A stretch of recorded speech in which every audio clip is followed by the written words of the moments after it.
What's up everybody, it's Cama, and in this video what I want to speak about is releasing anger.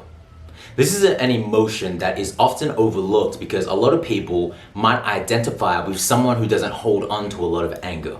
However, anger is expressed in very subtle ways that someone with an untrained eye can see this person as just always happy, never really is feeling stress, never is feeling frustration or anger.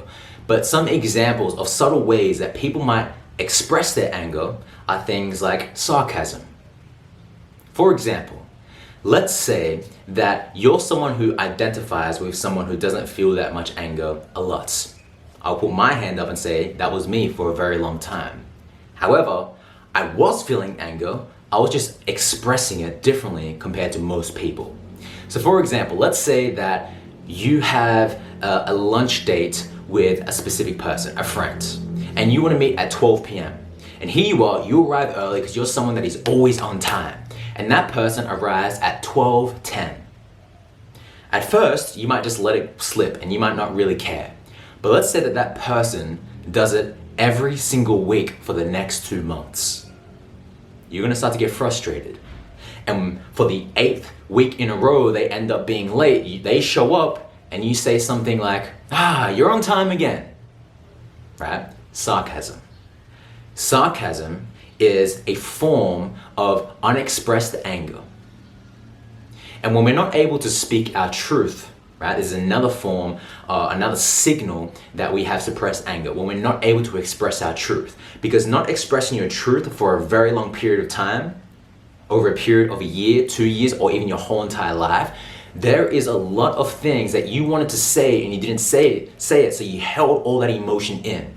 So when anger does come out, right, is another signal, is that when anger comes out, and if it comes out like a volcano has erupted within you, where Godzilla takes over your whole entire body, and when it comes out, it really starts to be released, then that is a clear signal that you're constantly, all the time, suppressing the anger.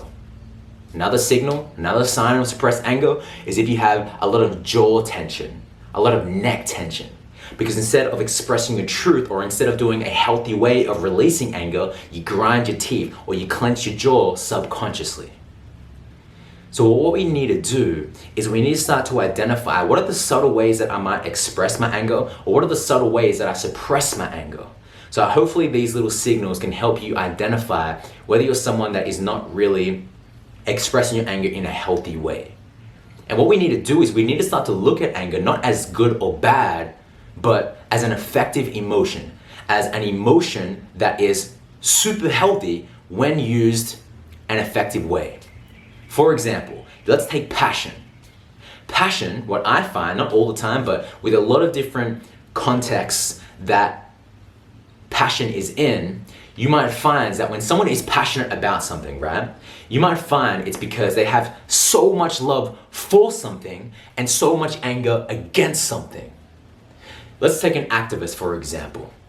When an activist is talking about and they're speaking up about that topic, and you can see the passion in their eyes, you feel these goosebumps when they're speaking, it's because they have so much anger about what's happening in the world with that thing that they're an activist for, and there's so much love for another thing.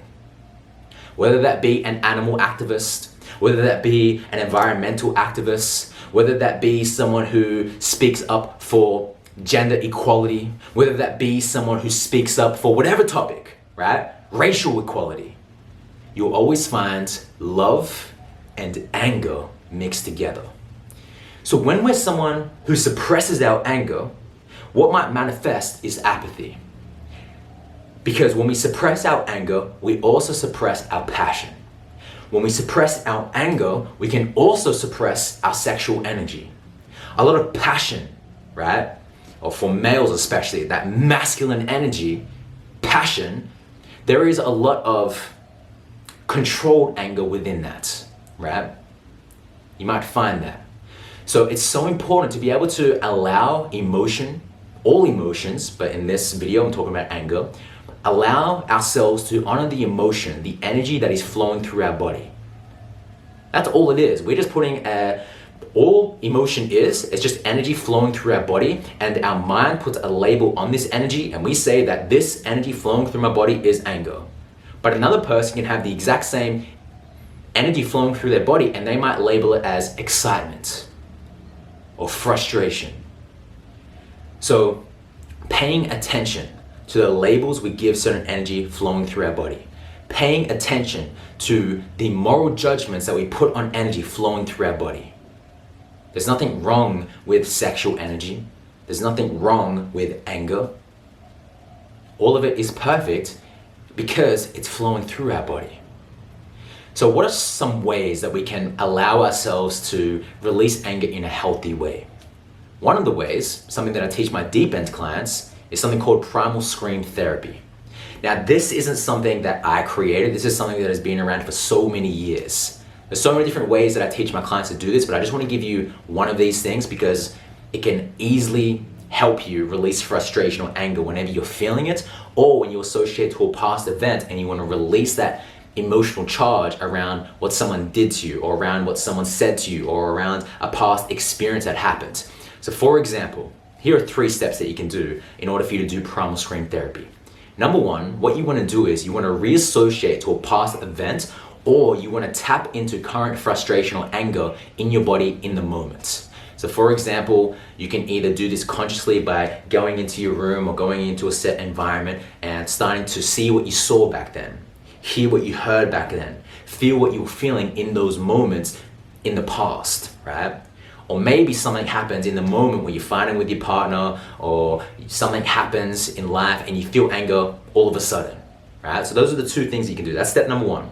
Reassociate to a past event, or just tap into the emotion, the anger that you're feeling in the moments. That's number 1.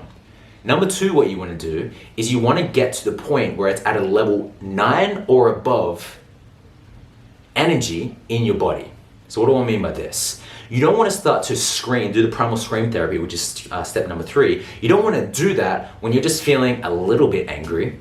You don't want to scream when you're feeling at a level 5 anger. You want to get to the point where you're at a level 9 or above, or 8.5, but a level 9 or above. You have to mentally gauge yourself in your own mind around where you are at. So for example, when I do this, if I'm doing this with my clients and teaching them, I will show them, okay, this is what I'm doing. Breathing into my body. And also what I do is I put on music. There's a really good soundtrack that I listen to called Anxiety by Black Eyed Peas. I love putting that on, and that helps me tap into this masculine energy, this primal energy, this anger that is flowing through my body, and that helps me get to a level 9 or above very, very quickly. So that's step number 2. Get to a level 9 or above with anger. Put on music to help you anchor into something, that primal energy in your body that can help you do step number 3.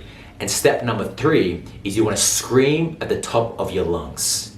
You want to tap into that energy that is in your body, and you want to scream into a pillow. You want to scream out loud. If you're in a car, you want to scream in your car, or some of my clients will go underwater. They'll scream into the pool, they'll go to the beach, and they'll scream underwater in the beach or in the water, right? So there's so many different ways that you can do this. It doesn't have to be out loud. It can be in a pillow. It can be under the water. You can be driving, you can do it there. But it's so important to be able to find a way to healthily release this energy that is stored within the body. We didn't get taught this as kids.